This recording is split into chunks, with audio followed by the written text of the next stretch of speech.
my eyes tell me what I need to know. If I'm on a court and I see that you trash, back in the day we used to use this word, and it was very insulting to a basketball player. But they knew what it meant. You decent.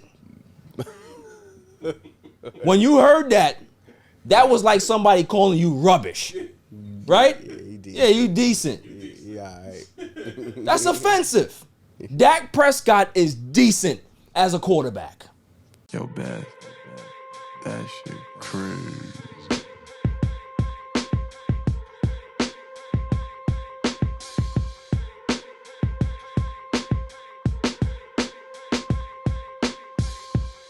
On a Saturday,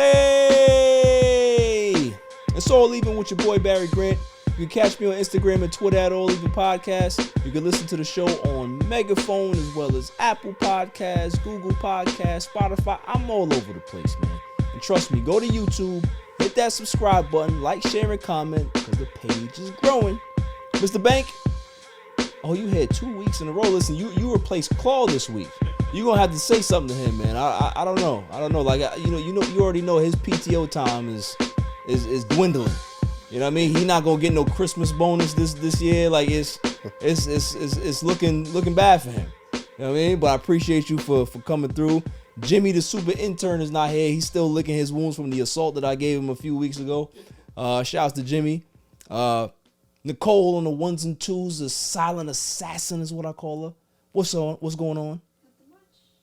Yeah, she's a lady of few words. And we got my man, Mr. Clement, Mr. Serge Clement in the building, assistant coach for the Hofstra Men's Basketball team. Yes, sir. What's going on, man? Good, brother, man. Appreciate you having me. Yeah, long time no see, man. The last time I saw you, we was in a nice studio in Brooklyn. Shouts to my man. Shouts to Move Media out there. We were talking when you had just got hired. Yeah. Yeah. You didn't embark on the journey yet, and now you 2 years in. Yeah. So, we definitely going to talk about that. I'm going to make fun of you a little bit. Thank you. Lots to get into. We have Thursday night football to discuss, and I have to clown on those Jets because that's just what I do. There's a lot of things to talk about with them. Zach Wilson is looking bad out here, and man, the Jets got decisions to make. They got decisions to make. Dallas Cowboys, they blow it again, of course. I know you happy, Mr. Bank, about that. We're going to talk about the NFL. They have a new deal with YouTube for the NFL ticket. So you're going to be able to stream the NFL ticket on YouTube now, which is a great thing. Shouts to the NFL for doing that. Carlos Correa signs a big deal with the Mets in a shocker. We're going to talk about that, obviously. The Phoenix Suns are sold. Yeah. They're sold. Finally. Right? I got some stuff to say about that, too, because I don't really like the way the NBA does things, but I'm not going to divulge too deep right now. DeRozan and LAVINE, I don't know if you guys heard that. They not really clicking on the cord, and I got some insider news on that one. And of course, AD goes down again. They were talking about, his timetable in regards to when he's going to return. So there's an update with that. MyBookie pick of the week. Got to talk about that. And the greatest segment on the planet, Dummy of the Week. Dummy, yeah. So before we get into that, I love to talk about other topics. First off, I hate Christmas. I don't know if you guys know that. I'm not a Christmas person. So, we are on the eve of Christmas, and I can't stand it. I hate going outside when the Christmas rush is on because everybody's trying to go get those late gifts for their significant other when they forgot to get it and they promised certain things, and now they got to be out there banging around and bad driving and messing me up because I went to the store today just to get some coffee for the house. So I parked, and I get out of my car. I got a sports car, so it ain't that big. So I get out, and I see this big-ass Ford F-150 trying to park next to me. So you got to remember, It's Christmas time. I'm on edge. I'm always on edge when it comes to holiday time, right? So because there's times where I'm a maniac. I will admit it. I sat there in the back of my car and I looked at the guy and I said, there's no fucking way that you're going to park next to me. So I'm directing him. I said, you need to park somewhere else. And he's looking at me like there's a spot. I'm like, you're not parking here. Because if you do and you come close to my car, we're going to have a different conversation. This is what Christmas does to me, Bank. Okay? I don't like it.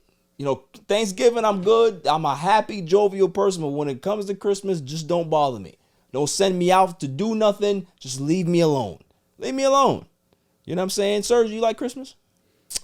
I'm I wouldn't say forced, but now it's now having a daughter. Yeah. And trying to, instill some traditions. Right. I'm kind of Santa. Have you dressed up as Santa yet? Man, I've done a few things that I never thought I'd do in my life. It's a good thing that my son cares nothing about Christmas. So I can be able to just not even do anything. It's my girlfriend that says, we have to do something for the boy. We have to. I'm like, he won't remember. It's fine. He won't care. He won't care. Well, we should do it. I mean, I actually, now I'm getting accustomed to doing it. Yeah. I think as I get older and he gets older, I'll be a little bit more calm when it comes to Christmas. But I don't like it. I'm not gonna lie to you, man. I'm not a fan of Christmas. Now, we were talking off camera, and I'm shocked. Who got the verdict? Who said that Tory Lanez got convicted? That was you, Bank? Yeah. How much he got? Well, we don't know yet. We don't know yet, right? So when's the sentencing date? January 27th. Damn, yo. So you got sitting there for a month, and then still get life. Can we speak about this? Yeah, I'm sure they can probably bond him out. He probably won't. Yeah. Y'all think he gonna get jail time? I think he's gonna do something.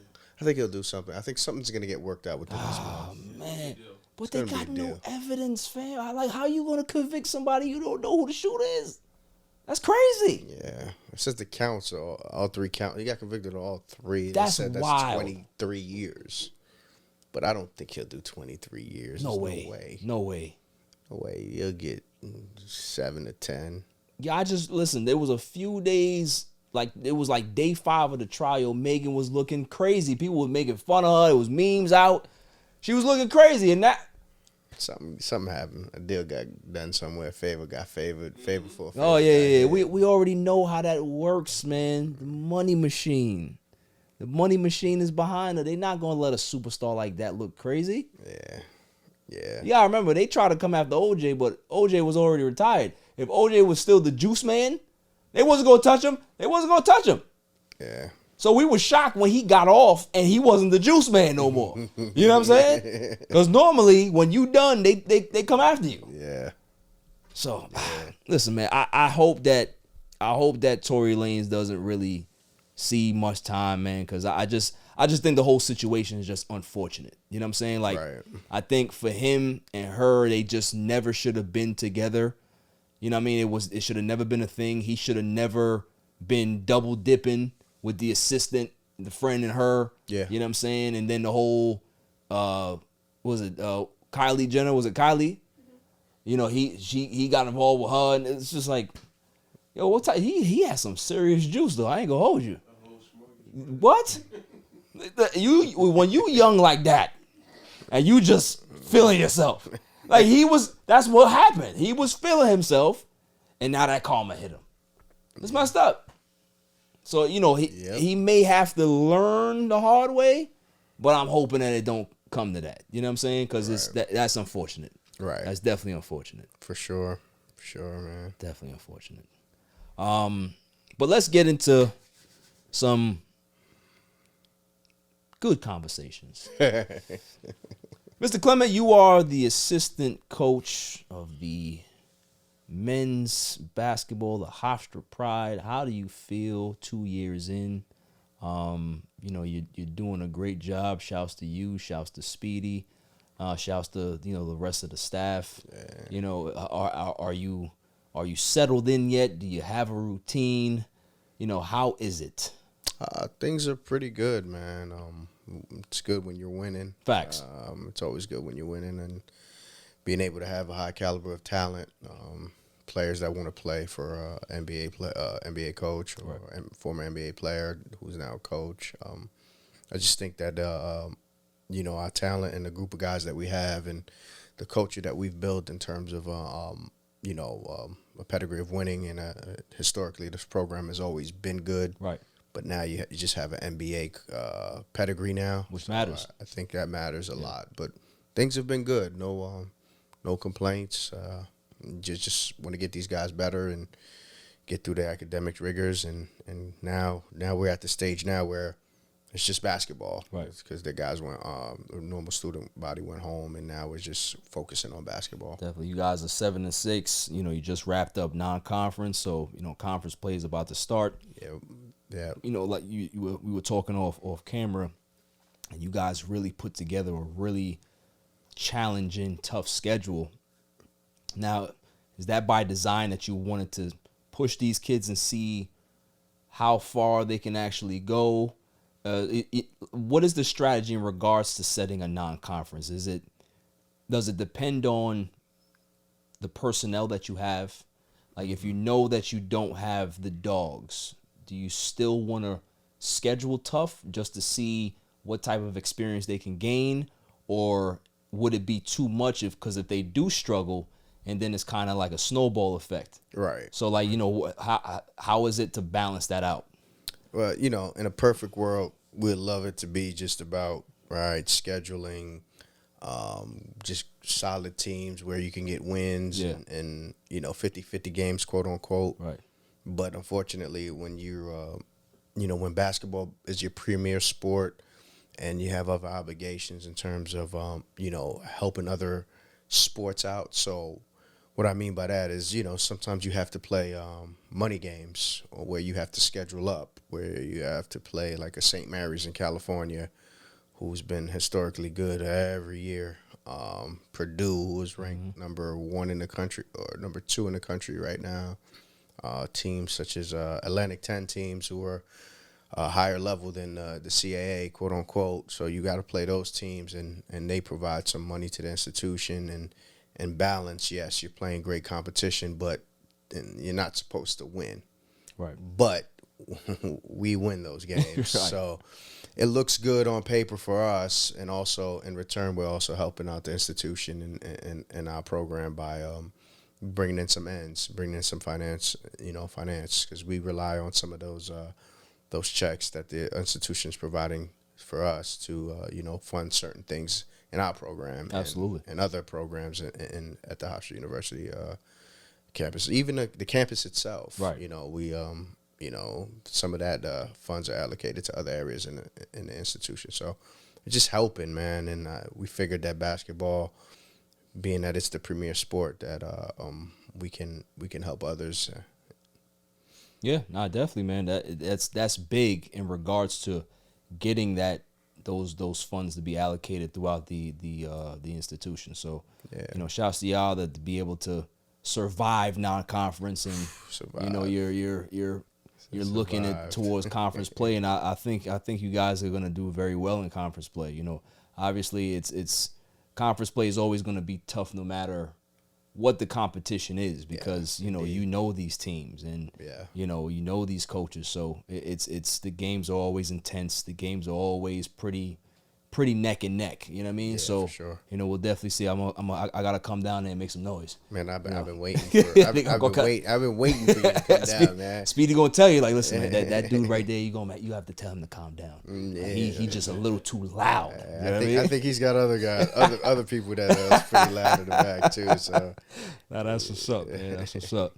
But let's kind of dial it back, because I always like to go into the past a little bit to know where you are, right? So, we went to high school together. We went to St. John's Prep. St. John's. Eons ago. And I ain't gonna date my age at this point. You know what I'm saying? But you were a promising young prospect back then, with ambitions of hooping, and sure. Did you always have an idea that you would be a head coach? Like sometimes, obviously, when you're playing, you're not thinking about that side of the game. Right. But you are a point guard, and point guards always are coaches on the floor by nature. So you see the game differently. And there's always a seamless transition for point guards to be head coaches because they understand the game a different way. Right. So at what point did you realize that journey of playing was over and I have to transition into coaching? Yeah, it was a long, we've talked about this before. Yeah. It was one of those things that manifested on its own. I never thought about actually coaching, right, wanting to be a coach, because, I'm so stuck into myself. That's the one thing with coaching. You can't be, it's not about you. It's really about the student athletes and making sure that when their parents send them to you to coach them, it's not just basketball. It's life. It's everyday things. Or it's just as simple as learning how to cut the edge off of a check, right, or knowing to sign the back of a check, etc.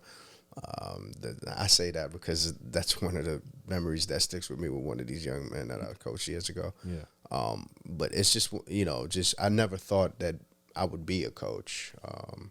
It just so happens I graduated college and I thought about, what my next phase in life would be, and coaching seemed like a seamless transition. So that's when I took heed and I stepped into that role. But it's still one of those things that I never thought that I'd be doing. Right.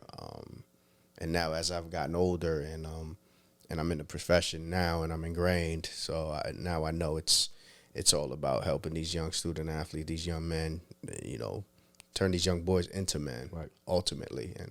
But I never thought I'd be a coach, to be honest with Yeah. you. That's not something that I thought about and woke up in the morning and said, I'm gonna go coach these Right. kids.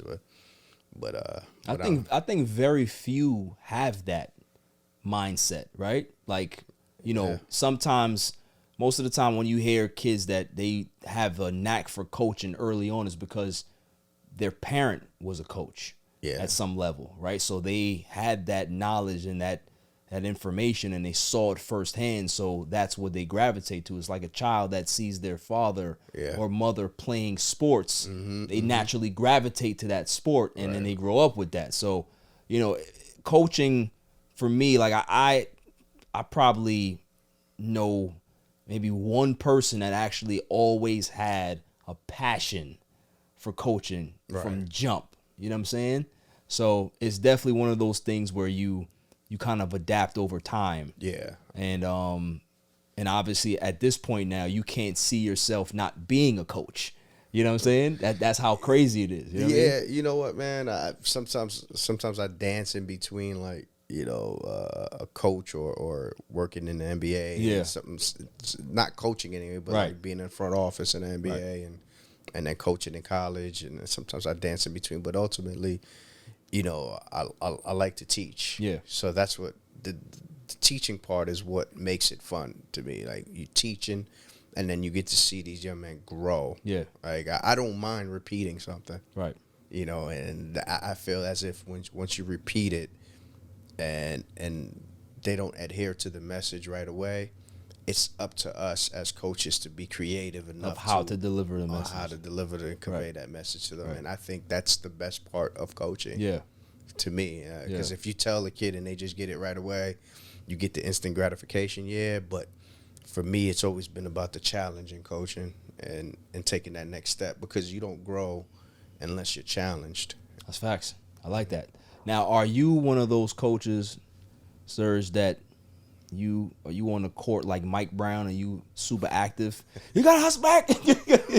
you over here acting it out. Like, are you one of those, or you just mad cool on the sideline? Like, listen, you gotta. Yeah, I'm pretty chill. Okay, I'm pretty chill. I have days where I'm like more geeked up than others, but I'm pretty chill. Yeah, because at the end of the day, like, you always want to try to stay as even keel as possible. Right. Even if you get geeked up, you get excited, it comes from a positive framework for me. Like, you have to show these kids that you're not rattled, that you're happy. I wouldn't say happy, but you're involved, you're engaged. Yeah. Because what happens with these young men, they are I hate to say it, but most of the time they're pretty moody. Yeah. We get moody kids, and because they're going through stuff Right. every day. Everybody goes through Everybody things. goes through. You don't know what their home life Right. is like. You don't know how they're dealing with one class. You don't know how they're dealing with the second class. You don't know how they react to certain things in practice, that it's bothering them 5 days later. Right. You know, things in the past, in their past, and you know, and then also the pressure.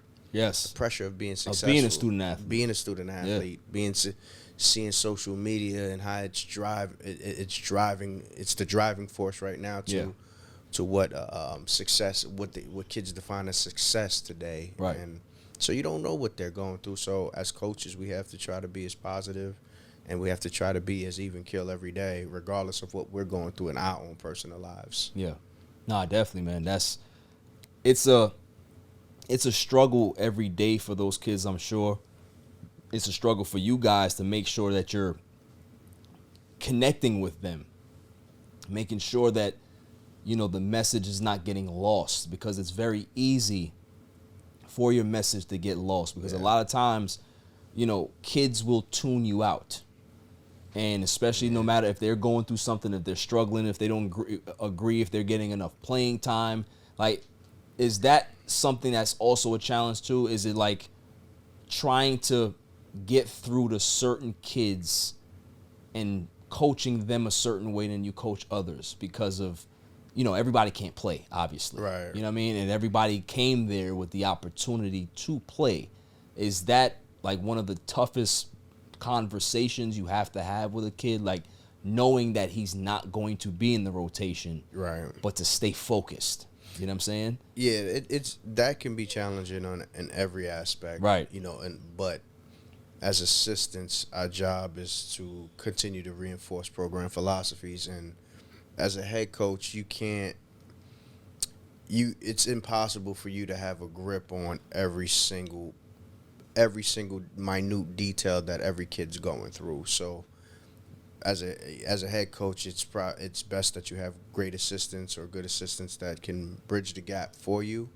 And as the head coach, you are the CEO. So therefore, you know, in certain instances as a CEO, you can delve into specific things, but you can't make those specific things your focus every day, or else you're losing in other areas. Right. So that's where you have assistant coaches that can help bridge the gaps in many areas, and playing time and personalities, and you know, but to be a great head coach, you have to have a pulse on what's going on in every aspect. And I think Speed does a good job as far as keeping a pulse of what's happening in every aspect. Yeah. And he has a grip on all the assistant coaches, to which he can get feedback and information from. That's what's up, man. And listen, your guys' job, like you said, is very, very important. Like, a lot of people who don't really understand how sports works, you know, you can have a great coach, but those assistants are the ones that are keeping things together. Yep. You know what I mean? Keeping the personalities from not busting out, and that frustration gets to a boiling point. You guys are the ones that are the calming force to be able to make sure that the ship is still steering the right way, man. So, you know what I mean? I always am very fascinated with the psychological part of it, the psychology between player and coach, and how to be able to maximize a player's ability by just the words that you speak. Yeah. You know what I mean? By just how you approach that said player. It's amazing what positive reinforcement can do for certain kids. You know what I'm saying? Like, some kids need a kick in the ass. They need to be talked to a little bit sterner. You know what I mean? While other kids, you can't approach them like that. You know what I mean? You got to approach them a different angle. You know, I remember when I was playing, I was one of those kids where you can say whatever you wanted to be. You know what I mean? Because that's how I responded. You know what I'm saying? You could call me anything in the world. Like, all right, coach, I got you. Because I understood what it meant. It wasn't personal. Right. But, you know, I think this generation of kid, they're so different. They're so different in a lot of ways, is that how we were spoken to, can't really do that, man.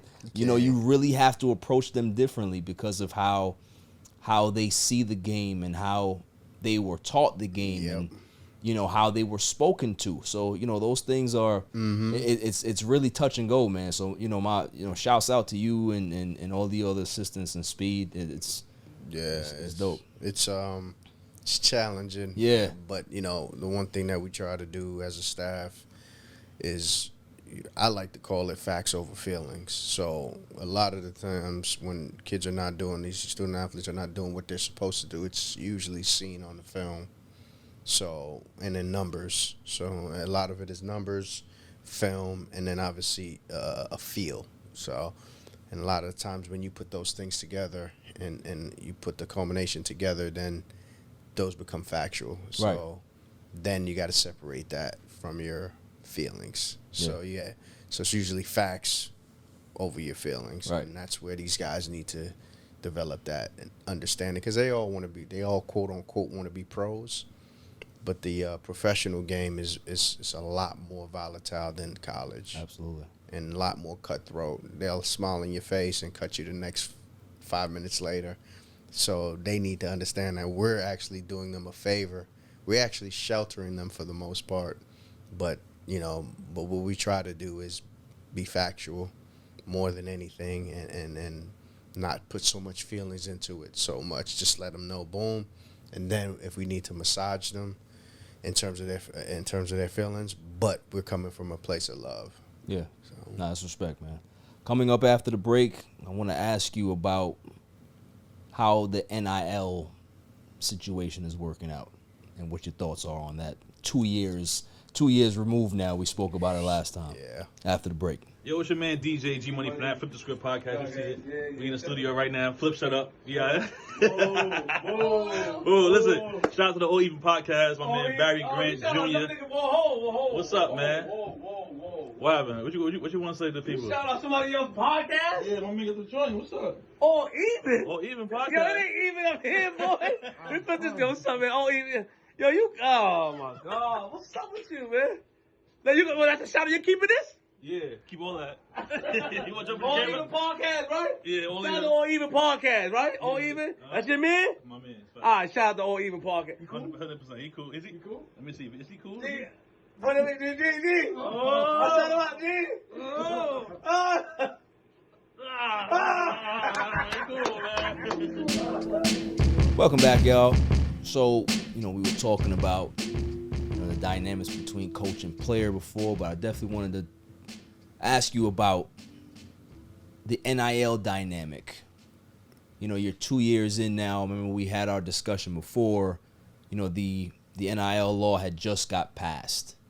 So, how is it navigating now when, you're seeing the dynamic between, how it was when you were assistants other places, and now this is a new landscape of how you're actually, recruiting players and seeing how that, the whole landscape pretty much changed. Yeah, I mean, NIL becomes about haves and have-nots. Yeah. And if winning is at the forefront of your program, then you have to have some type of NIL package of some sort, because I don't think, this is just me being subjective, I don't think you can win big without some type of form of NIL at a prominent mid-major. I think it's extremely difficult. Why? Because to get the caliber of players you need a tier of player of higher. So, everybody, in order to win in the Big 12, you need NBA players. Right. In order to win in the Big East, you need SEC players, et cetera. And in order to win in a CA, you would want Atlantic 10 or high major players. So, I think you need some the caliber of players. It differs, but if you have something to court them or something to entertain them, and I think the NIL, contingent upon your NIL package or what you're providing, I think that helps you deliver the caliber of players that you need to win big at the mid-major, prominent mid-major level. Now, being at a mid-major yourself, do you feel that recruiting has to be a little bit more strategic in regards to the type of kids that you go after now? Yes, indeed. It's recruiting is always strategic. Yeah.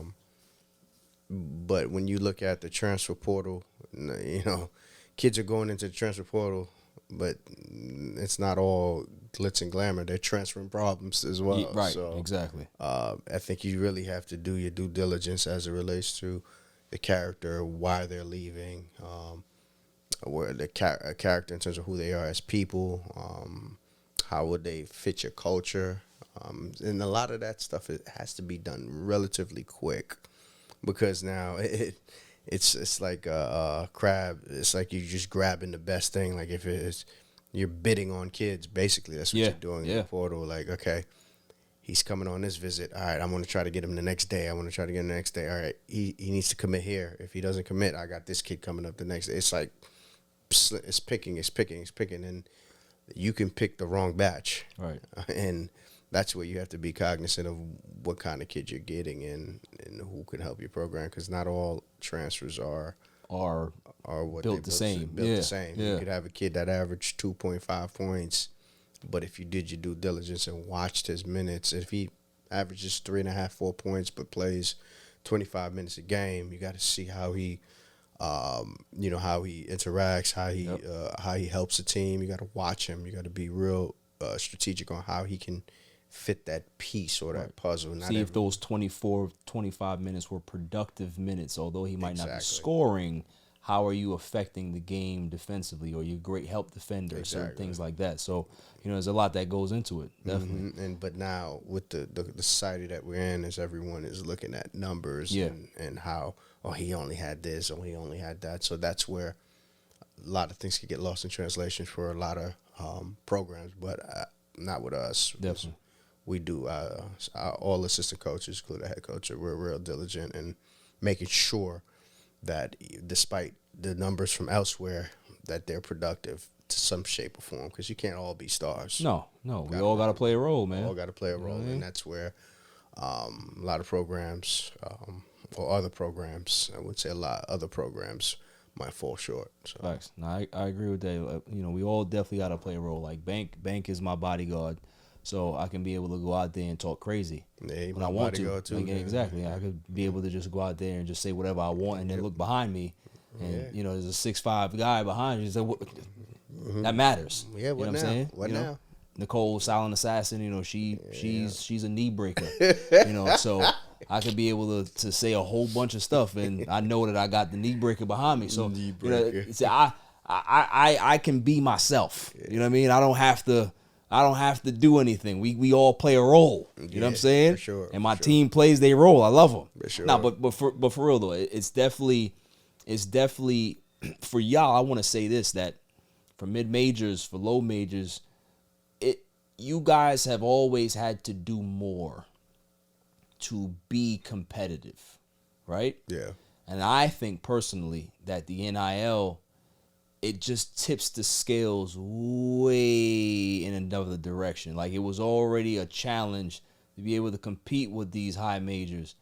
Now it's pretty much impossible, right? To see a kid that's a 5-star, top 50, and if you have the recruiting chops at a low major or a mid major to be able to convince a kid to even take a visit at your school, now that the landscape has changed so much that there's no shot that you're going to have it unless there's a bag waiting for them. And it's unfortunate, you know what I'm saying? Because I think what makes college basketball beautiful is that a kid can take a flyer on a school like a low major school or whatever and build that program up. We're not seeing any program building anymore. It's more of just maintaining by the great assistant coaches, by the great head coaches, and the recruiting strategies and the people that are there busting their ass every day. Yeah. It's tough, man. It's tough for me to see, but you guys are doing a great job, and you just got to keep pushing. You know what I mean? Like, no matter what the landscape is, you got to adjust and adapt and, get the kids that you can get and coach them up. That's it. Yeah. We're doing a solid job, but, if anyone that doesn't believe that NIL could change a landscape of a team. It can. Yeah. In both regards. Facts. In positive or negative, depending on how do you vet the guys that you're bringing in. Correct. Vetting matters. Vetting matters because I don't want no crazy dudes coming into my campus. If I was a coach, I'd be like Bobby Knight. I ain't gonna lie to you. You're a bum. Yo, shouts to Bobby Knight. Yo, Bobby Knight was crazy. Yeah. He was crazy, man. Did you see that documentary, man? It's on Which one? the ESPN Plus. They got a 30 for 30. It's called something Night. They had a nice clever name about it.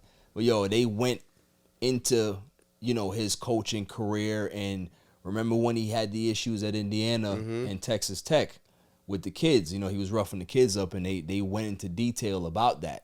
It was crazy, man. You know what I'm saying? Yeah, it was really good, but it was really crazy about how much power he wielded that he was able to get away with that level of abuse. You know what I'm saying? Really? Because he was Bobby Knight. That Joe Schmo couldn't do that. You know what I'm saying? It was the fact that he had that resume that nobody was going to challenge him. They said that in the documentary that he was the most important man in Indiana. The most mayor, then senator, didn't matter. Wow. It was Bobby Knight. Bobby Knight ran that place. Wow. You know what I'm saying? So, it's just the rise and fall, but he's still a legend. Don't matter. You know what I mean? He motivated and helped a lot of kids, but it's just, his style was just radical. What if I start throwing chairs in the podcast? You'd be under this. Would I be considered crazy, or am I trying to motivate my team to be better? Okay. Yeah. I can do that. Throw this chair in the coat. Come on, let's do this. Listen, I could throw a chair at Claw. When he comes back, I might just do that. You know what I mean? For missing this pod. You know what I mean? But yeah, let's get into some sports talk here. Yeah. Mr. Serge. Yeah. Thursday night football. We had the Jets and the Jaguars playing a horrible game. Jaguars win, was it 16-3? Or 19-3, excuse me. It was 19-3. Trevor Lawrence plays a good game. The Jets defense plays good. They did the best they could. They actually got a strip sack early in the game, gave the Jets good field position. But what is the common denominator that they've had all season of why they've been struggling? It's quarterback. Whether it was Joe Flacco, started the season because Zach Wilson was a little banged up. He wasn't bad, but, he's an old veteran that, his best days are behind him. Mike White, third-string quarterback, he was drafted and bounced around a lot, got cut a lot of times, and still ended up, being with the Jets. And we're talking about Zach Wilson, number 2 quarterback, got drafted in the same draft with Trevor Lawrence, and the kid's been struggling, to say the least. But I'm going to just go out and say this right now. He might be the worst quarterback I've ever seen. I'm not going to hold you. I've seen a lot of bad ones. Remember Rex Grossman? Rex Grossman for the Bears, he was trash, right? Got to a Super Bowl, though. You can't say nothing about that. But this kid, there's a level of bad, and he surpassed that to me. I don't think at this point Zach Wilson is an NFL quarterback. Hold yourself. You have to stop. I don't think so. Remember, homeboy, everyone was tearing down as well. Gino Yes. tore him down. Right, but Gino was what? Gino was 30 years old. Yeah. Right? He's learned. Right. He's been in the system for all this. I'm not saying that Zach Wilson can't figure it out. Right. At some point. He's a kid. You He's kept a kid. referencing the kid. He can definitely figure it out at some point. Mm-hmm. But for right now, Yeah. he's not an NFL quarterback. And for right now, he's going to have to get up out of New York. We don't have to get up out of New York. Because the problem that the Jets had, right, and I never understood this when they did it. We all know that Trevor Lawrence was the head over heels #1 pick. He was the best, right? You had Justin Fields, you had Trey Lance, you had Mac Jones, you had all these other quarterbacks that were in this hodgepodge, right? But the Jets was like, oh, nah, we got our guy. We don't want no Trey Lance. We don't care about Mac Jones. We don't even want Justin Fields. We don't care. We want Zach Wilson. Did you see him at his pro day? He threw the underhand 85-yard pass. We want that. Look, me, little old me, right? Got my little show. I was telling everybody that can listen. You don't want that kid because, first off, he's small. Second of all, he looks like he's always scared. He looks terrified all the time, right? 3, he went to BYU. The only stiff competition that they play is Utah. That matters for a quarterback. Because if they're not playing in a tough conference, getting tested year in and year out, you don't really know what they are. And the only time that he actually looked good is when he played bad teams in college. When he played Coastal Carolina, the Utahs, he would struggle. I said, that matters. That right there matters. Interceptions don't matter in college for kids because you can be able to learn and read defenses faster. You can be able to get those yips out. But if you don't have the mental capacity or the calmness to be able to play the position when things are rough, that's what you grade. That's what you have to vet, and just didn't do that. This kid does not look like somebody that understands defensive concepts. I'll give you an example. They played the Detroit Lions a week prior. The Detroit Lions sent the safety on a blitz, and safety destroyed Zach Wilson. Right? What do you think happens on Thursday night? Zach Wilson is looking at the defense. The safety is coming up on a blitz on his side. We're not talking about the blind side. So he sees him. Still doesn't understand that the blitz is coming for him. What happens? He gets destroyed by the safety. That just tells me that you're not seeing. You're not reading what's in front of you, which means that you're not processing NFL defenses, which means that you're not grasping what it is to be a quarterback. That's a problem because when your defense is playing over their skis and they busting their ass, and the Jets have one of the best defenses in football, it's frustrating to know that you got this little idiot out here that can't throw the football. You understand what I'm saying? Because once they took him out, when the game was pretty much out of reach, and they put in the kid, Streveler, the defense, everybody prepped up. Everybody started to play with a little bit of poise and excitement. That tells you everything you got to know.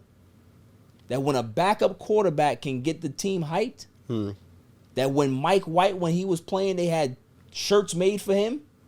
Teammates had shirts made for him. That just shows you that they don't want Zach Wilson. So as an organization, you're going to have Robert Saleh, the coach, say all types of wild stuff and say, hey, I believe that he's going to be back. This is not the last we've seen of Zach Wilson. Yeah, I know you got to tell me that. I know that's all press conference talk. But we all know that when the season ends and they sit down and they start looking at tape, Robert Saleh gonna go into that office, and I'll just reenact what's gonna happen. You be, Joe Douglas. I'm gonna be the coach. We gotta get rid of him. That's all I'm gonna say. That's it. Listen. If you want me to coach here, you gotta get rid of that kid because he cannot be here. He may be a successful quarterback somewhere down the line, maybe in Carolina or one of those bad teams. Right? Put him in Detroit or something like that. He'll be able to figure it out. But when New York fans and the New York media turns on you, it's very hard for you to get back and overcome that. Like Eli did it because he won a Super Bowl, right? But Eli was getting trashed before that, but Eli had the temperament. This kid doesn't. You know what I'm saying? And I feel bad for him, but at the same time I don't, because he's a little cocky, you know what?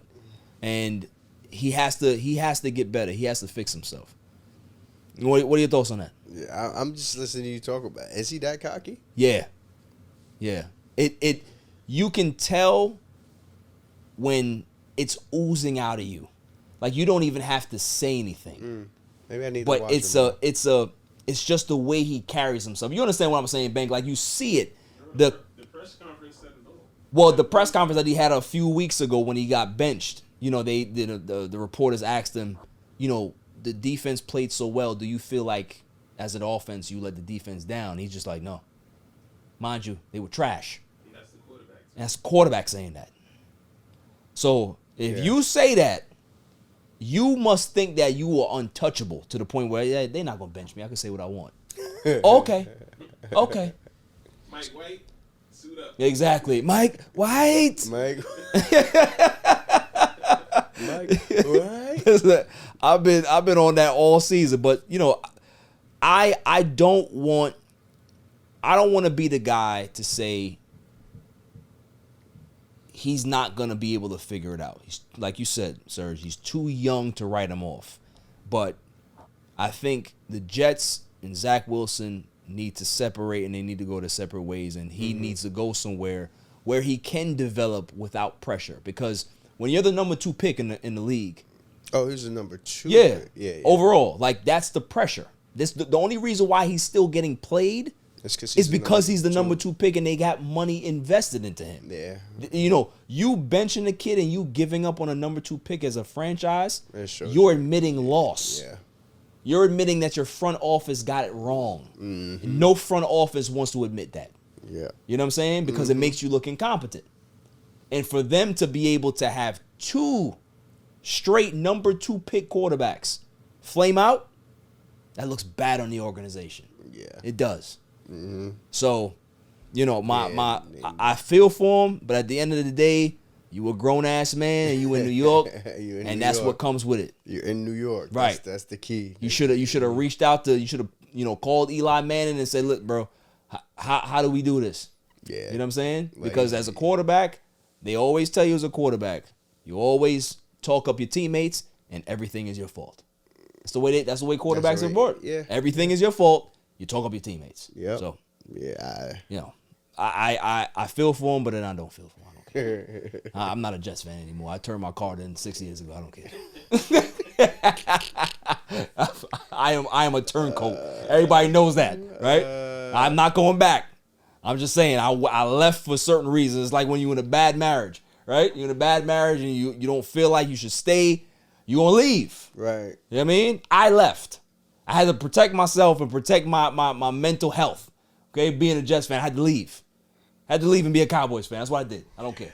I don't care. Cowboys. Yeah. Coming up after the break, we're going to talk about my poor Dallas Cowboys. We'll talk about them. And we have some MyBookie Pick and Week stuff after the break. Yo, this is Cigar Gents and Gals. I want to give a shout out to my boy Barry for All Even Podcast. Keep doing your thing, bro. Killing it. Welcome back, y'all. So, Serge, I got to talk about my Dallas Cowboys. Damn. Before I do that, I need to gather my thoughts.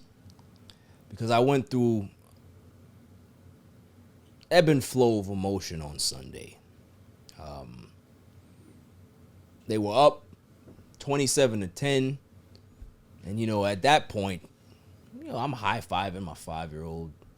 I'm enjoying conversations with my girlfriend, texting people, you know, checking red zone. You're not even paying attention to the game no more. You over here looking at your fantasy app and see what you're doing. You're not even really paying attention to shit, right? Then you check the game and 27-17. And you're like, all right, you know, they got a score. That's cool. You're not going to shut him out. And then I see Dak Prescott throw to no one. Interception in his own area, right? In his own territory. They get field goal, they get field position, they score 27-24. And I'm just like, why must it be so hard to be a Cowboys fan at times? And I know why. I know too. I know why. And people going to have their own answers, right? I'm sure you're going to have your own answers, Serge. What's your answer? Why is it so hard? Because y'all keep getting busts for quarterbacks. Thank you. My man hit the nail on the head, right? I'm sorry. People can go ahead and be Dak apologists. I know a whole bunch of them in my life. They will talk about 4th and 5th level stats about why he's good.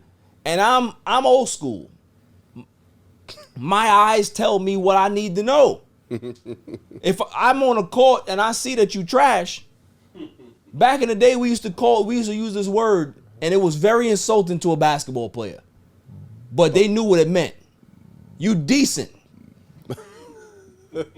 When you heard that, that was like somebody calling you rubbish.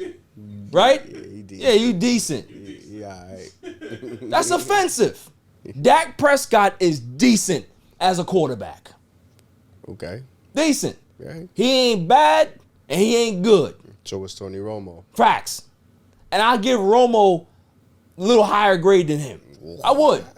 Romo thinks the game better than Dak does. Dak, to me, throws some wild passes that don't make no sense. And you can be able to debate the last play in overtime, 3rd and 4, blitz is coming. He has he has the hurry feet, throws it to Noah Brown. Noah Brown claps it in his hands. It bounces off him, interception to the house, right? But my thing is the people that say that, oh, well, it wasn't a bad throw. Okay, Noah Brown had his hands on it, right? But I like to think about scenario. We grew up in the hood, Serge, right? You understand that you with a group of guys, and the group of guys are saying to themselves, yo, we want to go catch this lick at the store. Right? There's an option that you have. You can either go with the boys, and whatever they're going to do, either you do it or not, you're going to be affiliated with that. It's a thought process. It's a step because you know what's going to happen if you decide to go that way, right?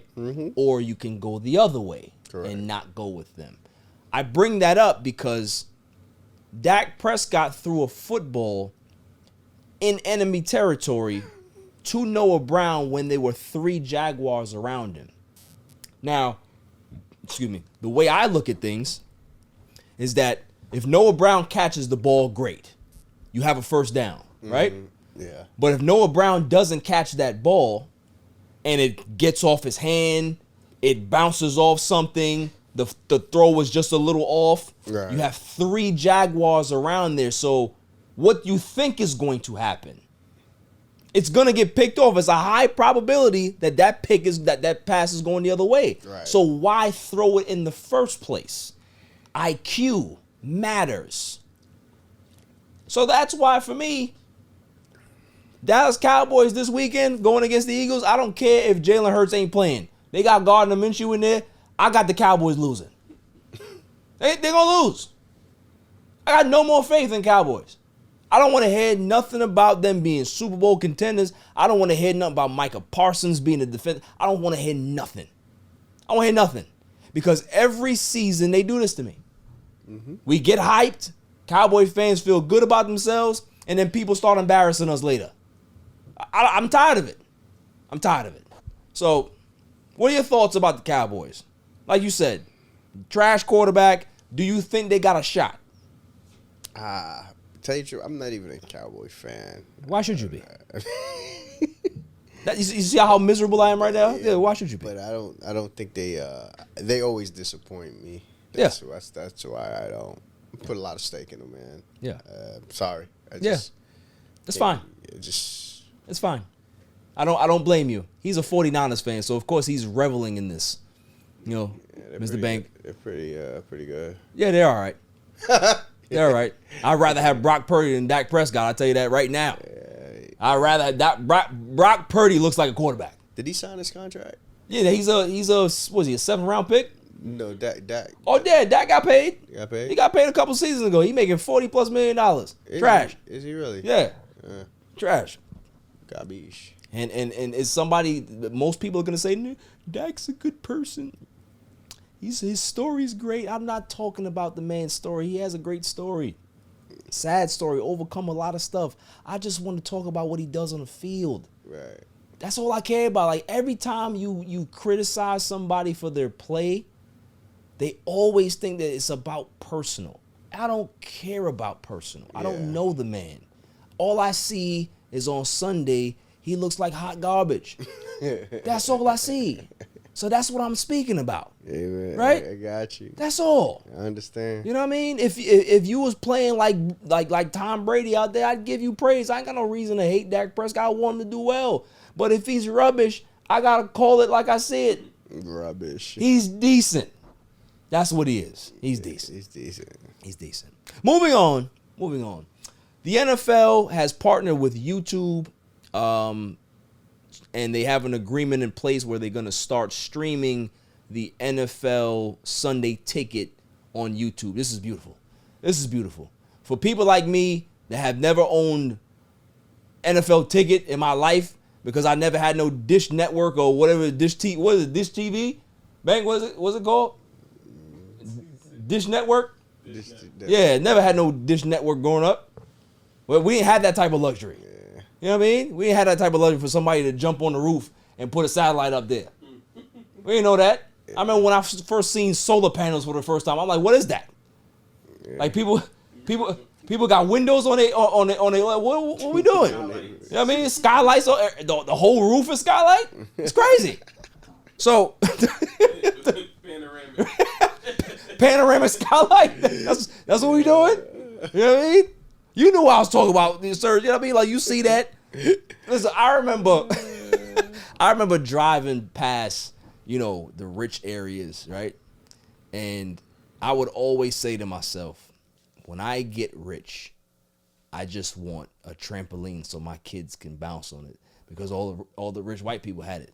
They had trampolines in the back. Yeah. So that's what I wanted. So when my son got here, I put a trampoline right upstairs in the living room. Right upstairs in the living room, because I wanted to feel like how them rich white people felt.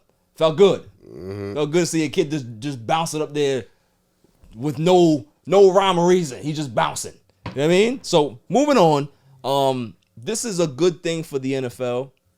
Great thing for the NFL. Great thing for YouTube. Everybody's on YouTube nowadays. So the fact that you can be able to access NFL Sunday Ticket with that, I think it's a great step for the NFL. Roger Goodell is always really good with these deals, and he struck it rich. I believe that they were trying to get a deal with Apple TV first, but I think Apple TV streaming platform, whatever they were trying to work out, I think the deal broke. It didn't break through, so he just pivoted and went to YouTube, and that's a smart move, man. It really is a smart move. I think more people, more organizations, more leagues are going to start doing that, because why not? You got so many billions of people that watch YouTube daily, right? Yeah. Like, why not try to get your services through there? You know what I'm saying? If I was a movie studio, I'd be trying to get a YouTube deal right now.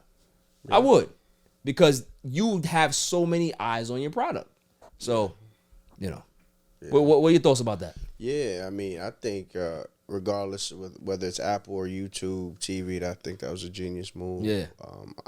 I have YouTube TV, and I love it. Right. Love it. But for the NFL, I think that's a genius move to be able to have that platform. Yeah. And Goodell has done it. Believe it or not, he's done a pretty decent job as it relates to marketing the NFL. 100%. As far as other areas, he might have dropped the ball, but that's not my. They don't pay me enough for that. But, facts. Don't worry, so I get him. You don't have to do it. I get him. I'll talk about him. But to make that YouTube move, regardless, I think that's a very solid and strategic move. Absolutely, I 100% agree. In other news, Jets. We're back on the Jets now. This is funny. Jets suspend their wide receiver coach, Miles Austin. Heard about this, Bank? No. For violating their gambling policy. So Miles Austin was out there on MyBookie betting on games. You know what I mean? All he had to do was talk to me. I'd have hooked him up. I'd have told him what games to bet on. And I'd have told him, listen, keep it on the wraps because the NFL watching you. You know, don't let somebody else hold the phone and let them do it. You don't get caught doing it. On the sideline? Yeah, something. I don't even know if it was on the sideline, but if he was on the sideline doing it, he might not be the smartest man. Wow. You know what I mean? But, that's a perfect segue, isn't it? The fact that the man got caught gambling, I'm sure he was using, you know what? No. I take it back. He must have got caught because he was using some other app. Because I know anybody that's using MyBookie wouldn't get caught. You know what I mean? They got certain protocols and procedures to be able to protect you anonymously, so there can't be no money line getting traced back to you. There's no evidence being traced back to you using MyBookie because I use it, right? And nobody knows I be on it. Right? I could be able to do what I want, bet all my money, bet my mortgage away, and nobody would know. Because I love MyBookie. It's better than any app out there. Listen, we're dealing with, it's Christmas time. 12 days of giveaways, and you can't miss this type of promotion, right? Yeah.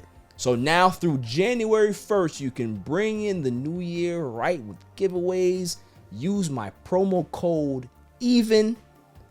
First deposit to redeem a bonus up to $200. So as soon as you sign up, bang, $200.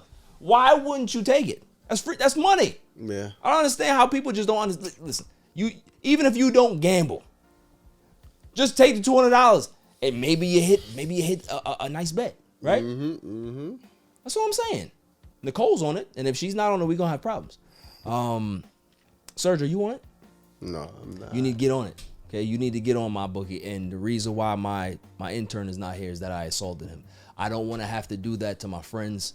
I am trying to seek some help for that because I take it personal when people don't sign up with MyBookie.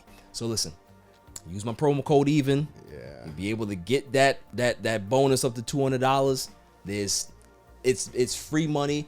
I like to do home run bets. I'm not sure I can do it, man. Oh yeah, you're right. I don't want to get my man in trouble. The worry what I said. Serge is fine. He's out of the loop. Don't worry about Hofstra. He's not doing it. I got him covered. But the rest of y'all, make sure you sign up with MyBookie. All right? Bet anything, anytime, anywhere. Yeah. With MyBookie. MyBookie. Now, pick of the week. Bank, I already know who you got, so I don't even have to look your way. You can just tell me. Go ahead. Niners, baby. That's not even I can't even call that a bet. We all know what's going to happen. They're going to beat the hell out of them. Can you take a prop bet at least? Huh? Can you take a prop bet? Oh. Serge over here breaking up the studio. Yeah, my bad. All right, so you got the Niners. All right, cool. That's fine. I'll let you take that bet. Now, Serge, I always ask my guests. I'm not. No, it's not a bet. Just who do you think is gonna win? I'm gonna give you a game, an interesting game, because I know you are pretty restricted. Like I said, Hofstra, I'll take care of him. Don't worry about that. He's good. Vikings and Giants. Vikings are 11-3. Giants are 8-5. Vikings are at home. Vikings are pretty darn good. Who do you got in that game? Gotta go with the purple. You going with purple? You going with the Vikings? Okay, that's not bad. I think that's gonna be a decent game. What do you got? I got the Giants in that game, honestly. I think the Giants defense is going to be able to give Kirk Cousins some fits. I just don't know if they're in Minnesota. Yeah, they're in Minnesota, so Probably below below 0. but they're in the dome, ain't they? Yeah, they're in the dome. Yeah, so that's not gonna matter. It's still cold. It's still cold. Definitely still cold. So yeah, I think the Giants can pull this one out, but I think it's gonna be a shootout. But I always go for the home run bet. Last 2 weeks haven't worked out so well for me. Listen, I had picked Tom Brady against the 49ers, and the 49ers obliterated him. I didn't see that coming. The Raiders. Didn't see that coming.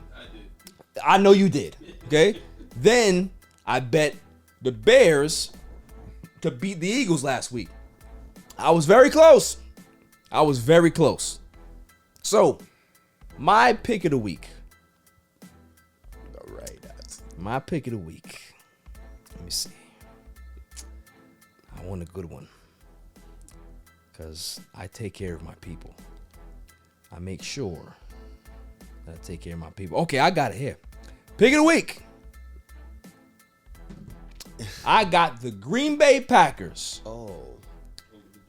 beating the Dolphins on the road in Miami. Miami is -3.5. They got the advantage at home, obviously. But I got my man Aaron Rodgers. He's going to do some ayahuasca. He's going to get it done. He's going to make sure he's good. Okay, he's going to take his hallucinogens, and he's going to get the Packers. He's going to get the Packers good. So if you want to have a nice home run bet, you take this bet +3.5. +3.5, I got the Packers winning. +3.5, I got the Packers winning. I got the Packers winning. I don't care. I'm about taking chances. Okay? It's about taking chances, Nicole. It's not about these safe bets that these guys like to make. Bank likes to make these safe bets because he's a 49ers fan. Pick the Niners. Yeah, pick the Niners to win. There's no prop bet. There's no challenge there. I want the home run bet. I'm a Sammy Sosa, Barry Bonds type of guy. I want the home run because if you put down big money, you're gonna get big money if you win this bet. That's what I'm talking about. That's true. That's what I'm about. I'm not about you getting a little $200 here. No. I want you to get $2,000. That's the type of bets I want you to make. Put in big, lose big. That's right. I'll put my mortgage on it. I'm not doing that. I'm not doing that. But I'm certain that the Packers gonna win this game +3.5. All right. Bet anywhere, anything, anytime. All right. With my bookie. All right, that was good. I know she liked that. It was a nice segue. How I put in the Miles Austin thing. It was good. That's why I'm good. Okay? That's why I'm good. Moving on. I saw a report that was very interesting about DeMar DeRozan and Zach LaVine not getting along. And it's causing a rift with the Chicago Bulls lineup. Now, you speak to this because you're a coach. How bad is it when your two top stars are not seeing eye to eye, not only off the court, because that matters as well in regards to chemistry, but when you can see it physically on the court, how do you navigate that? How can you be able to get them to buy in? How you get the role players to buy in if your top dogs are doing that? That's a very, very good question. But I don't know. In the NBA, it's a totally different dynamic. Different dynamic, different ball game. Like I'm pretty sure, they're not bad people, Zach and DeMar. But the ball, like the way the NBA is, the ball is you're the man by your pay scale. Right. So I don't know who gets paid more. Not that I care, but like if it's not working out, it's because both of them are probably they're both hard headed in their own regard. Alpha males, and that's it's not gonna happen.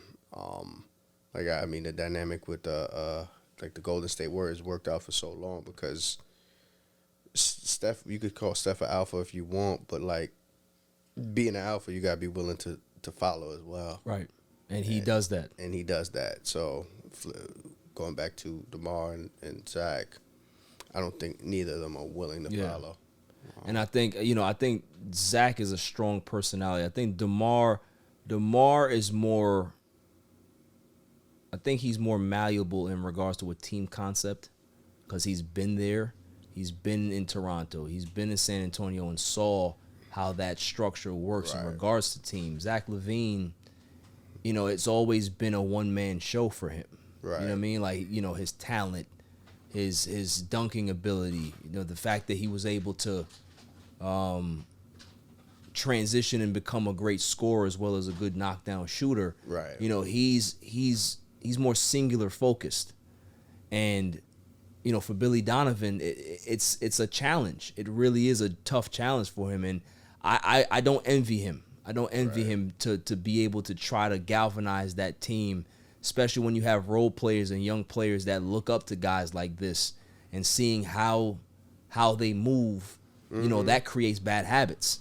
Right. That creates bad habits for your young players because what are they what are they being taught? It's like, okay, I gotta go get mine like them, rather than buying into the team concept. So, I think at some point they might have to choose between who they want, and obviously you're gonna go with the younger guy anyway. So, but what I'm hearing is that LaVine and the management are not seeing eye to eye as well. Yeah. So not only is he bumping heads with maybe, Donovan, DeRozan, but the front office as well.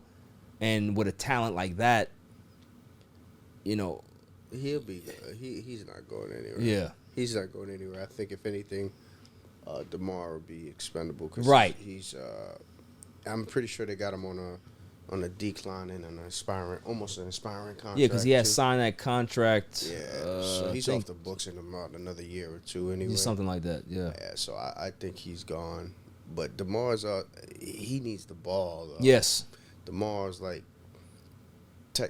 in theory, like, not in theory, but more realistically, like, his game is a lot of mid-range. It doesn't really translate to what the NBA is now. Right.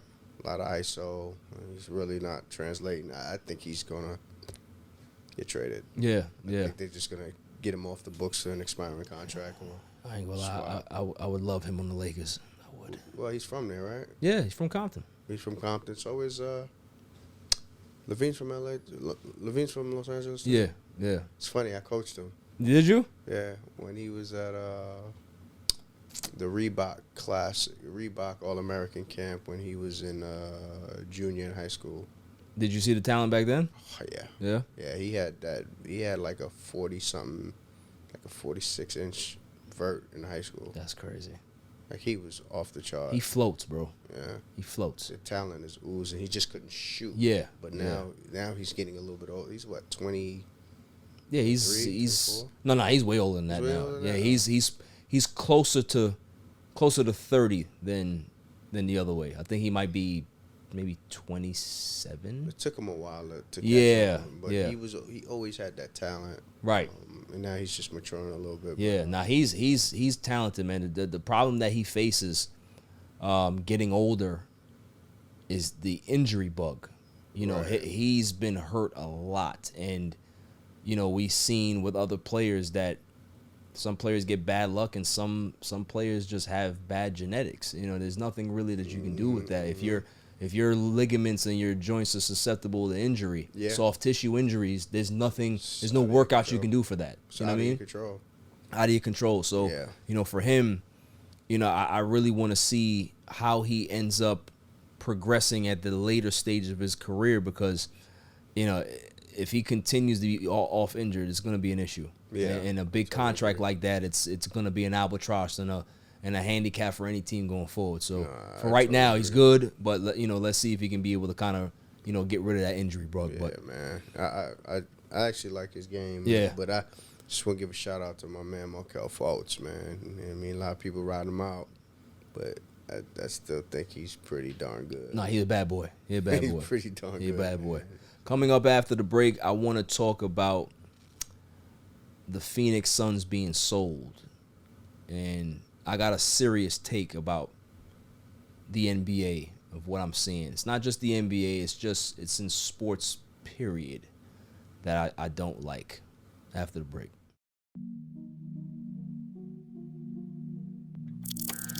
He has changed the game, whether you like it or not. He's changed it. He's impacted the game in some fashion or form. I'm gonna find a bar mitzvah for you to go to, and you gonna turn that motherfucker out. Yeah, all the gals watching. Crack him if you got him. All the gals watching. Minus 6. And I would like to formally welcome you to Welcome Welcome. the grid. to the grid. To the grid. Welcome to the grid. And welcome to the grid. Welcome. To the grid.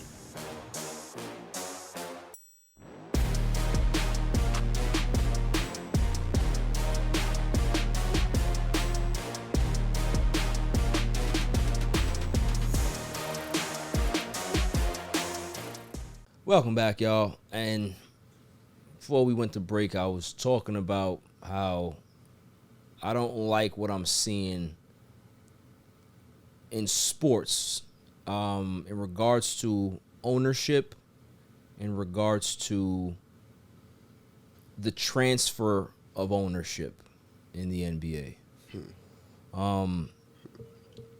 Robert Sarver had to give up the Suns because of all the rumors and reports that we had come out of his bad behavior and, you know, N-word dropping, a whole bunch of just outlandish stuff that he was a part of. And he was forced to sell the team. Matt Ishiba bought the team, bought it for $4 billion. Matt Ishiba was a walk-on at Michigan State, national champion there. And, you know, built a good life for himself, and now he's the new owner of the Phoenix Suns. Shouts to him. This has nothing to do with him. This has everything to do with the process. If an NBA player or an athlete gets caught and they go to prison, or they're alleged domestic violence, something of that nature, management is quick to jump in and try to void a player's contract. I don't understand how there's a double standard in sports where an owner cannot behave themselves, say some outlandish shit, like a Sterling, and now we have Sarver, and there's Dan Snyder in football. There's a whole bunch of these owners that just misbehave, right? Don't run their organizations properly. They have poor work environments, poor atmosphere. Women are stressed out there because they're getting harassed, whatever, right? They can be able to be forced to sell their franchise and bank. So I can misbehave. I can act a fool. I don't have to follow whatever protocols you put in here for me. And whatever I bought the team for, I'm getting paid 10 times that. So where's the punishment? I'll wait. You can be able to assault people. You can do all of these things as an owner. You can live on the edge and be reckless and bank. Robert Sarver bought the Phoenix Suns for $400 million. He just made $4 billion. Where's the punishment? So for me, there should be the same way you can be able to have certain language in a player's contract where if they misbehave or they get caught here, certain monies are going to get voided. An NFL owner or NBA owner or baseball owner, whoever gets caught, if you have to be forced to sell your team, you have to sell it at a loss. So whatever you sold it for, or whatever you bought it for, that's what you got to sell it for. So Robert Salva, he bought it for $400 million.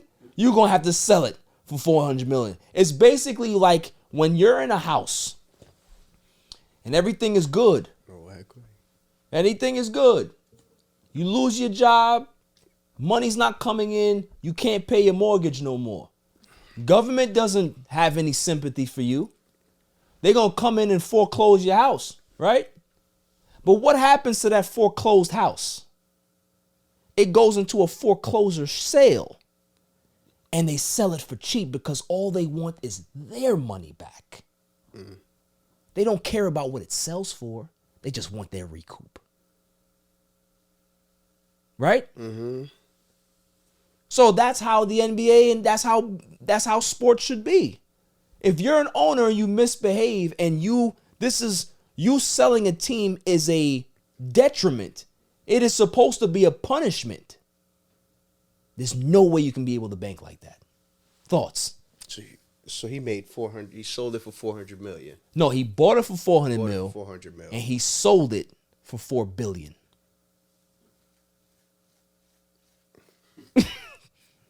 So same thing with Don Sterling. Don Sterling bought the Clippers for, I don't know what it was, 80 million, something like that. And Steve Ballmer bought the Clippers for $2 billion. So he banked for being a bad person. Yeah, that's the way of the world, brother. That don't make sense, man. For me, I'm a logical. I understand that's capitalism, but it's not in regards to it. It's just not fair for players. Players can be able to have things happen and they make mistakes. They get released. They get vilified. They ain't got their bags no more. They have to start from scratch. An owner could be able to do the same nonsense and bank. Yeah, I mean, double standards, but that's crazy. But like, what did he used to say? What did he used to say? Don't worry if I write rhymes, I write checks. At the end of the day, like that's, yeah, it's still capitalism in another regard too. Like, even though they did something, as an employee, as an owner, yeah, that doesn't stop them from capitalizing and making money. Right. So, therefore, being able to sell it for whatever they wanted to. For whatever they want to. That's their stake that they've invested in over the culmination of the years, coming into it. So, that's their way of buying themselves out. Yeah, and the thing is, nothing is ever going to happen. It's never going to change because the person that runs the league is the commissioner, right? Whatever league it is, whether it's baseball, football, basketball, the commissioners work for the owners. The commissioners are hired by the owners. Correct. So there's no way the owners are going to put in that type of clause to go against themselves. Correct. It's never going to happen. I just had to vent because it just doesn't make sense to me. Yeah. You know what I'm saying? Yeah. In my brain, I live in a logical, practical society, but we don't live there. We don't live there. Right. So it's fine. Moving on. As a Laker fan, I've been through a lot of pain. I've seen a championship in 2020. RIP Kobe Bryant. We dedicated the season to him. Won the bubble championship. LeBron James has been a godsend since he's been here. But, Father Time waits for no man. He's been often injured. But he's not my problem. No. Anthony Davis. Anthony Davis is one of the 5 most talented basketball players on planet Earth. There's nothing that he can't do. Nothing that he can't do. The problem is that bad luck injuries seem to find this kid. Serge, I want to get your insight about this latest injury. He has a foot injury. They just came out with the update saying that they're going to reevaluate him in 7 to 10 days. it's not as bad as they thought it was, because they thought that it was going to be maybe a Liz Frank injury or the same injury that Chet Holmgren got in the offseason and in summer league, excuse me. So if you're a franchise like the Lakers, you have so much invested in Anthony Davis. He's had some freak injuries over the last 2.5 seasons. This one is another one.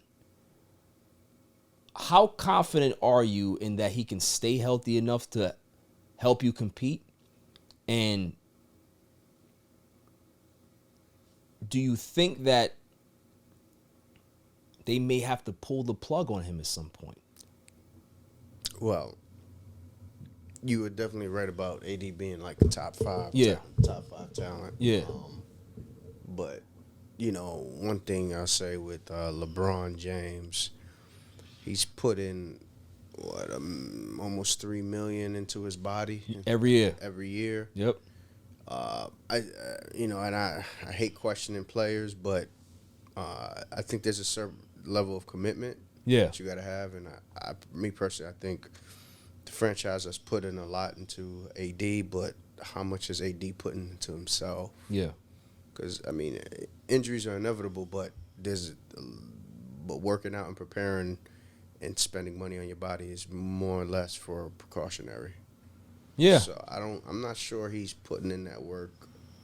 I don't know, maybe not, but putting in that work in the offseason on himself to where he can avoid some of those tedious injuries. Because these tedious injuries from his previous years, they all end up being, coming back to some shape or form to another area in his body because he probably didn't take care of the earlier ones in his earlier stages. Yeah, that could be a possibility too, but it can also be what we were talking about off camera as well about, bad genetics, right? Bad genetics are something that you can't help. Right. You know what I mean? Like soft tissue injuries, if you look at all the injury he had last year, the one where he came down on the guy's foot that's freak, right? There's nothing you could do about that, right? This one, he's going past Jokic and jumps off the foot. There's a little bit of a contortion with the leg, and it looks like there was some type of stress fracture there, right? So I think that's him, man. Yeah, it's just like this is just maybe who he is, and it's like any organization that has him, like, what do you do? Like, how do you prevent him from? You can't. It's not like you can put him on a minutes restriction or do what the Clippers are doing with Kawhi and keeping his games down. It can happen at any point. At any point. Right? So it's like it's unfortunate that this is what's going on with this guy, but it is what it is with him at this point. He's super talented when he's healthy, when he's on top of his game. There's not 3 players that are better in the world. But how often are you going to see that? How consistent is that going to be? And for LeBron James, that's not something that you can really sign up for, but he's in this situation where there's not much that he can really do. No. know? Like I said, I think I don't think AD's putting in. Just looking at it, he's not investing in his own body as much as he needs to. Yeah. And I think if he wants to change that narrative, he needs to take a page out of LeBron James's book and do some investing into his body, because he's built like he's got a nice body, he's got a nice frame, but I don't think he's durable because of the way he's probably eating or the way he's probably taking care of his body. In other news, the Mets are spending like wildfire, y'all. I love it. I've never been a part of this. I've never been a part of my team being able to spend like a professional baseball team. They feel like the Yankees now. And the Yankees feel like us. I love it. I had Yankee fans call me, be like, yo, I ain't gonna lie to you, bro. I'm jealous. The fact that y'all spent more than half a billion on a team? Come on, son. And it got better over the week. Carlos Correa, who is one of the best shortstops in the game, He was on his way to San Francisco. You know, we had made a last-ditch effort to sign him at the 11th hour, but he ended up going with San Francisco. I went to bed, what's this, Friday? Wednesday I went to bed. I woke up. Something told me to check my phone. 3 o'clock in the morning, I check my phone. And I see breaking news. Carlos Correa signs deal with the New York Mets. Again, I'm a practical, logical person. I went to sleep in whatever metaverse I went to sleep in. Right? Woke up in a whole different metaverse. Whole different universe. Mets? How did this happen? Right? So I'm tweeting away, bro. I didn't go to sleep. I was up from 3 a.m. until the next night. So I was sleep deprived cheering for the Mets. I was. So the details was the Giants looked like they got cold feet. At the last hour, they were supposed to have a press conference. They canceled the press conference because his physical didn't look right to them. And the reason why his physical didn't look right is that they found an old injury that he had back in 2014 when he was still in the minors. He wasn't even a professional yet. And they said, hey, he had an ankle injury that we don't like. The man's never had an ankle injury or ankle problem since being in the major leagues. So an organization that's supposed to be a reputable organization, the GM says that, oh, nah, that's a problem. Got cold feet, fam. They didn't want to give him that big-ass contract, the 12 or 13-year, $350 million promise that they gave him. So what did his agent do? Got on the phone, start calling teams, and lo and behold, who was waiting? My man, Stevie Cohen. He was in Hawaii on vacation with the wife. You know what I mean? Getting it in. She was over here, butt naked walking around, and he just said, let me get on a call with my GM and see what's going on. Let me check in. GM tells him, look, I just got a call from the agent. They say that Carlos Correa might be available. So Steve Cohen said, hey, listen, Alex, put your clothes on. I got work to do. We'll take this up later, right? So he gets into his office. He calls the agent, and they get the deal done. 12 years, $315 million to the Mets. This is beautiful. I don't know how to feel.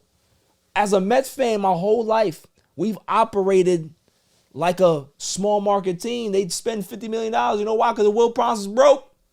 They was broke. They ended up getting caught in a Ponzi scheme, and they was really broke after that. Stevie Cohen comes around and says, listen, man, I understand that y'all got money problems. I want to get this team off of you. Met resistance because the other owners knew that if he bought the Mets or any team, he was going to embarrass them and spend crazy. That's why they didn't want him in here, because he's the richest owner in baseball by a landslide. And his first chance or second chance at spending the bag, he said, why not? They even put in a Steve Cohen tax. Saying that the team, if they spend at this point, certain tax kicks in and there's penalties to pay. He flew by that shit. I think the tax was $298 million. The Mets payroll right now was almost $500 million. Love it. And they were good. And we good. We were good last year. We're gonna be good this year.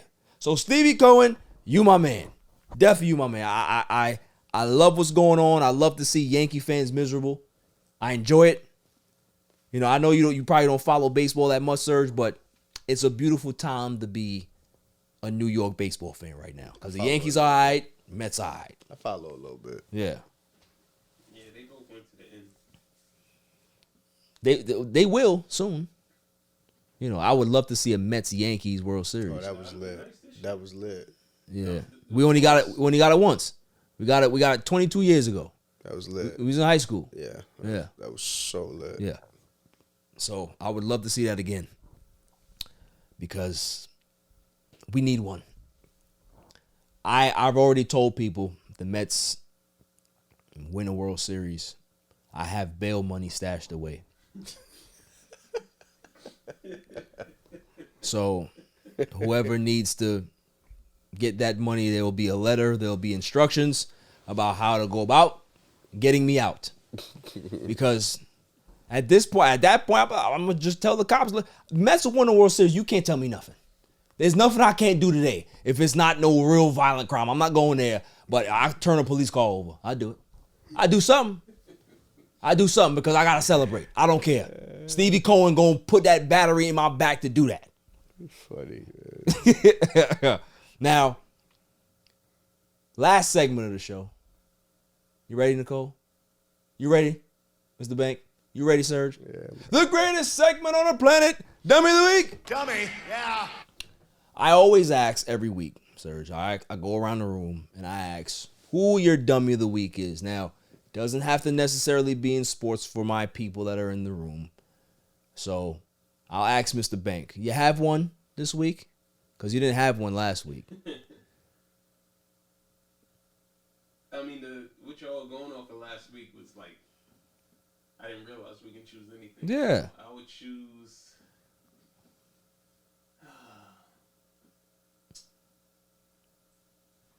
The Grinches that you see going into people's windows and scaring the kids. Did you see that? I did not see it. Explain it to me. I did not. So basically, people dress up as the Grinch and they climb into the window of a kid.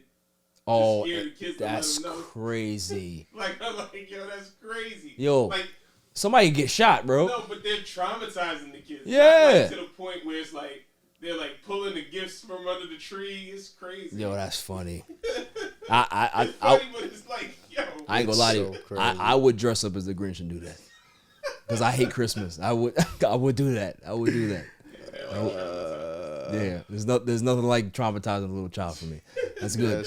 That's good. What about you, Nicole? Who you got? I don't think I have one, but I'm just gonna say not the Mets. Not the Mets. She said for first time in our lifetime, the Mets are not a laughing stock. I agree with that. I like that. Serge, have you come across any silly news over the week? Over the week. Any outrageous, outlandish? Because I have a good one. A real good one. Well, I thought it was actually pretty funny, that Raiders ending the other day. Oh, man. That had me crying. Yo. I actually was up at SportsCenter watching it, and I was like... That's definitely worthy. Right. I was like, man, I felt bad for the dude, but...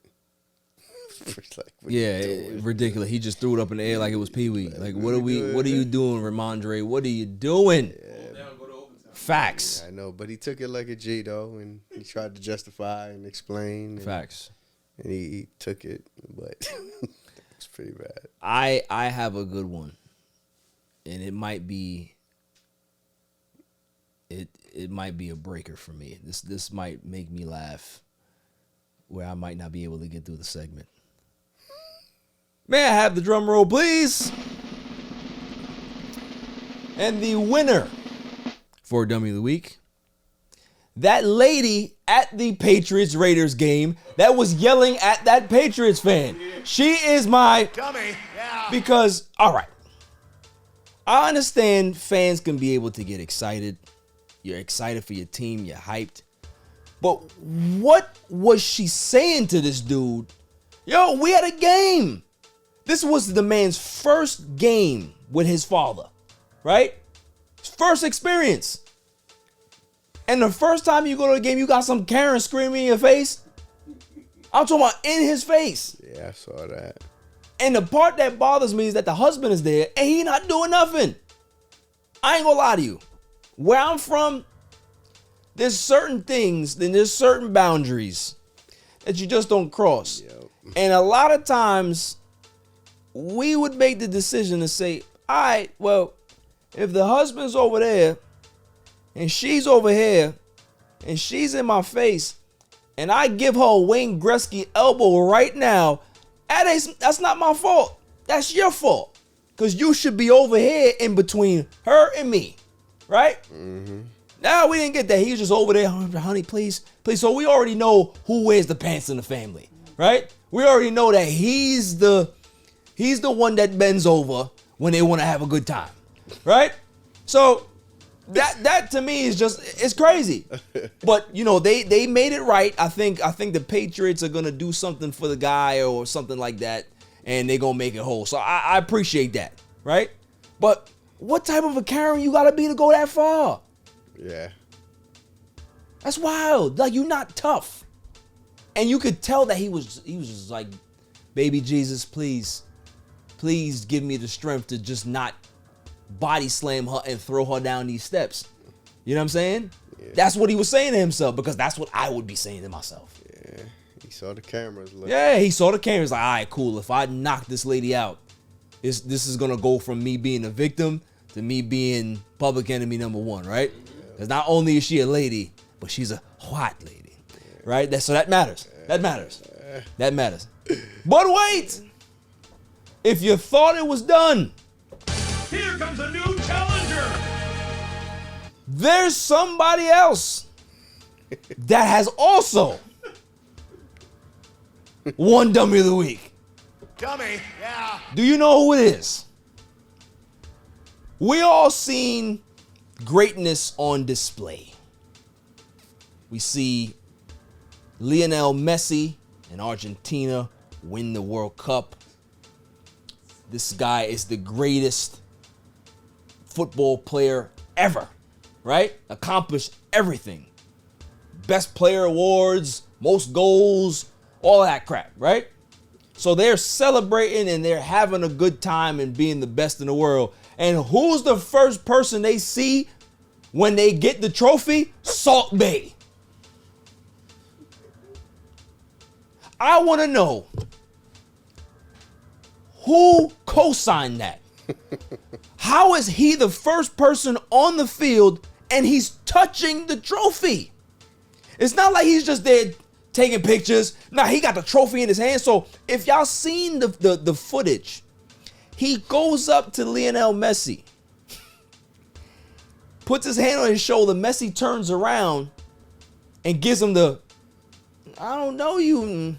You know what I mean? Like, who are you? Puts out his hand and Messi gives him a dap and walks away, and he's still trying to grab, and Messi looks at him like, if you don't get off me, we're going to have a problem. Who is Salt Bae? How did he, what type of there's no Brady, there's no Jordan, there's no LeBron. If I'm an athlete and I do this, the first person I want to see is another great athlete, right? Congratulate me, my teammates and all that. And it gets worse. Messi walks off. Now you got other teammates taking pictures with the trophy. One guy got his daughter in his hand, and here's Salt Bae in the middle of them with the trophy in his hand. And the baby is trying to touch the trophy. He's playing with it, and the dude is looking at him like, if you just stop messing with my kid, I'm gonna hurt you. Like, how did he get the pass? But wait, it gets better. FIFA is investigating how did he get on the field.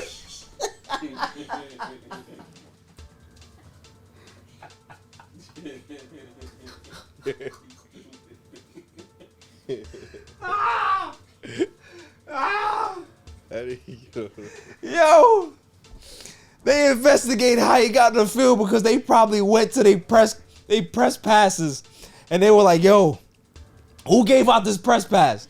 There's no jurisdiction, there's no authorization for no Salt Bae. We don't see him on the paper.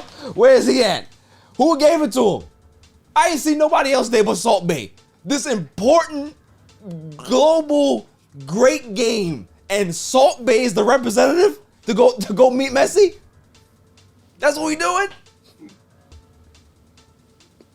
Yo. And he had to do the Salt Bae pose. Yo, and he did it on the cup.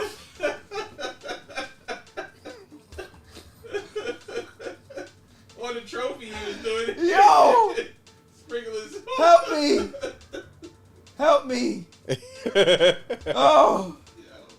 Oh. Yo. Okay. So, crazy Karen lady at the Raiders game in Salt Bae. Y'all are the biggest losers right now. Everybody hates y'all. but your winners for Dummy of the Week. That's all for the show. Serge, I appreciate you coming through, bro. You know what I mean? Come by anytime, man. Like I said, I gotta stop by and see y'all play, man. I definitely gonna come through. I've made the pact. I made the promise. I ain't gonna break it. I'm coming through this time. Man. Love to have you, brother. Definitely. You know, Mr. Bank, you show up here. You took the place of Claude today. I appreciate it. Listen, just bad mouthing for the rest of the week. Just tell them how much fun you had. Okay, I missed the Claw kind word of the day. You know what I mean? So he's in big hot water with me. Big hot water with me. Nicole on the ones and twos, the silent assassin is what I call her. Until next week. Next week is New Year's, y'all. It's a new year. That's crazy. New Year's, new opportunities, new goals. So until then, stay safe, stay cool. Peace. Merry Christmas, you filthy animal. And a Happy New Year. My son is the champ, so get over it.